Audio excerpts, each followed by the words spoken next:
안녕하세요. 오늘은 6개 종목을 깊이 있게 살펴보면서 현재 시장에서 왜 이들이 주목받고 있는지 이야기해보겠습니다.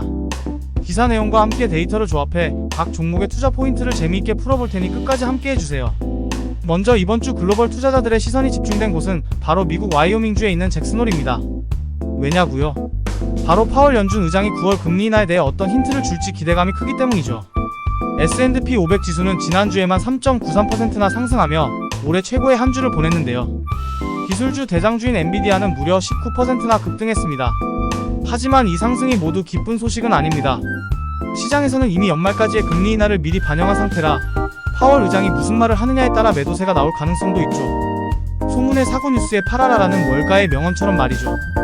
결국 파월 의장이 경제 전망에 대해 신중한 입장을 내놓을지 아니면 더 강한 발언을 할지에 따라 증시 흐름이 달라질 겁니다.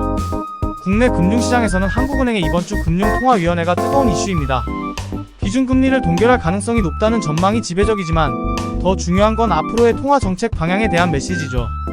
최근 물가 상승률이 둔화되면서 금리 인하 기대감이 커지고 있지만 수도권 부동산 가격 상승세와 글로벌 금융시장 불확실성을 고려하면 한국은행이 성급하게 움직이진 않을 것으로 보입니다. 한국은행은 이번에 2분기 가계신용 데이터를 발표하는데요. 이 데이터는 가계대출과 신용카드 사용액을 포함해 가계부채 수준을 보여줍니다. 가계신용이 1900조 원을 넘을 가능성이 크다는 분석도 나오고 있어 이 수치가 발표되면 시장의 긴장감이 커질 수 있습니다. 결국 한국은행이 어떤 신호를 줄지, 기준금리 동결이 확실할지 여부는 이번 금통위가 끝난 후 시장 반응에서 확인할 수 있을 것입니다. 긴장감을 늦추지 말고 지켜봐야겠죠. 첫 번째 종목은 GS건설입니다. 요즘 주택시장 반등과 건설업계 회복 기대감이 크지만 GS건설 주가는 아직 지지부진한데요. 기사에 따르면 GS건설의 매출 비중이 높은 주택사업부의 원가율이 생각보다 양호하게 나오면서 기대감이 컸지만 실적에서 보여준 건 그리 반가운 뉴스가 아니었죠. 최근 3개월 최고가 2250원에서 현재 19300원으로 주가가 내려앉았습니다. 실적을 보면 2024년 2분기 매출이 32조 972억 원으로 괜찮아 보이지만 영업이익이 934억 원으로 수익성은 여전히 압박받고 있습니다. 이게 다 건설업 전반의 불확실성 때문이죠. 증권가에서는 GS건설이 향후 주택시장 반등의 수혜를 볼 가능성이 크다고 예상하지만 여전히 시장의 눈높이를 높이기엔 조심스러운 상황입니다. 결국 이 주식은 기대감을 얼마나 실제 실적으로 보여줄 수 있느냐가 핵심일 겁니다.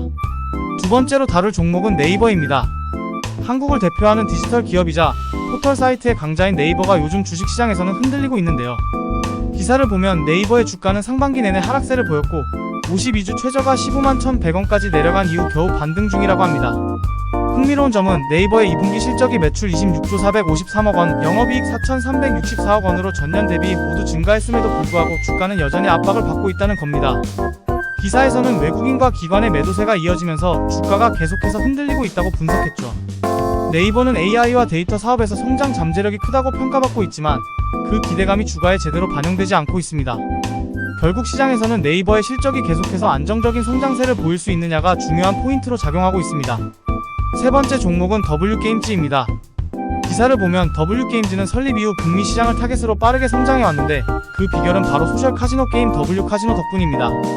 2017년에는 미국 소셜 카지노 게임사인 더블다운 인터랙티브를 인수하면서 더욱 빠르게 성장했죠. 현재 매출의 절반 이상이 더블다운 카지노에서 나오고 있습니다. 하지만 국내에서는 카지노라는 인식 때문에 이 회사가 주목받지 못하는 측면이 큽니다. 소셜 카지노 게임으로 유명한 이 회사는 주가가 45,200원으로 다소 하락한 상황입니다.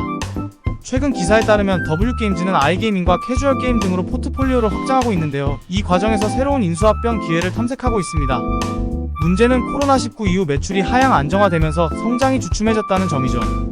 여전히 해외 매출 비중이 90% 이상인 회사라 글로벌 시장에서의 경쟁력이 중요합니다. 투자자들에게 W게임즈는 수익성은 높지만 국내 시장에서는 인지도가 낮은 알짜배기로 여겨질 수 있습니다. 하지만 외국인 투자자들이 조금씩 비중을 늘려가고 있다는 점은 주목할 만합니다. 빙그레는 여름철을 맞아 투자자들의 기대를 모았지만 주가는 69,400원으로 오히려 급락했습니다. 기사를 보면 빙그레는 2분기 실적이 기대에 못 미치면서 주가가 크게 하락한 것으로 분석됩니다. 폭염 수혜주라는 타이틀을 갖고 있었지만 이번에는 판관비 증가로 수익성이 악화됐죠. 매출은 다소 증가했지만 영업이익이 감소하면서 시장의 실망을 샀습니다. 빙그레는 뽕따, 더위사냥 등 아이스크림 제품으로 인기를 끌었지만 공격적인 마케팅이 오히려 비용 부담으로 작용했죠. 특히 3분기가 빙과류 판매 성수기라는 점에서 기대감은 남아있지만 과연 이 기대가 주가로 연결될 수 있을지 지켜봐야 합니다. 일반적으로 빙그레는 3분기에 실적이 정점을 찍기 때문에 3분기 실적 발표가 이 주식의 향방을 결정할 중요한 순간이 될 겁니다. 다만 판관비가 계속해서 부담이 되는 상황에서 수익성을 얼마나 개선할 수 있을지가 관건입니다. 다섯 번째 종목은 시어스 테크놀로지입니다. 무선 웨어러블 의료기기와 의료 AI를 기반으로 심질환 진단 솔루션을 제공하는 회사인데요. 기사에 따르면 시어스 테크놀로지는 기술 특례 상장 이후 시장의 기대를 받았지만 현재 실적이 아직 미미해 주가가 부진합니다. 그러나 회사는 하반기부터 건강검진 부문에서 본격적인 성과가 나올 것이라고 기대하고 있습니다. 특히 AI가 직접 심질환을 진단하고 이에 따른 의료급 여수가가 발생하는 점이 핵심 강점이죠. 하지만 오버행 이슈가 여전히 부담으로 작용하고 있습니다. 기사를 보면 기술 특례 상장 기업들이 사업 계획을 달성하는 경우가 드물다는 점에서 시어스 테크놀로지도 그 리스크를 안고 있습니다. 그렇지만 850여 곳의 의료기관이 이 회사의 솔루션을 도입했다는 점은 긍정적인 신호입니다. 시어스 테크놀로지는 미래의 가능성과 현재의 불확실성 사이에서 투자자들이 고민해야 하는 종목입니다.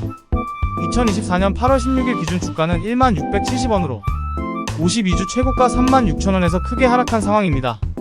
상반기 매출은 16억 원에 그쳤고 영업손실은 55억 원을 기록했습니다. 향후 실적이 어떻게 나오는지에 따라 이 주식의 진짜 가치가 드러날 것입니다. 마지막으로 살펴볼 종목은 우정바이오입니다. 기사를 보면 우정바이오는 감염관리 전문 기업으로 병원과 의료재단에 비임상 임상시험 서비스를 제공하며 매출의 80%가 감염관리에서 발생합니다. 이번 급등은 실적보다는 코로나19 재확산이라는 테마에 기댄 상승입니다. 기사를 보면 국내 코로나19 입원 환자 수가 급증하면서 투자 심리가 자극받았다고 합니다. 우정바이오뿐만 아니라 미코바이오메드, 웰크론 등 감염병 관련 종목들이 강세를 보였죠. 최근 코로나19 재유행 소식이 전해지면서 주가는 29.97% 급등해 2125원에 도달했습니다. 하지만 실적을 보면 여전히 적자를 기록 중이고 급등이 지속될지는 의문입니다. 이런 테마주는 변동성이 크기 때문에 단기적으로 접근해야 할 필요가 있습니다. 감염병 상황이 어떻게 전개되느냐에 따라 주가가 또다시 출렁일 수 있습니다. 끝까지 시청해주셔서 감사드리며 좋은 저녁 보내세요. 구독과 좋아요, 알림 설정도 부탁드립니다.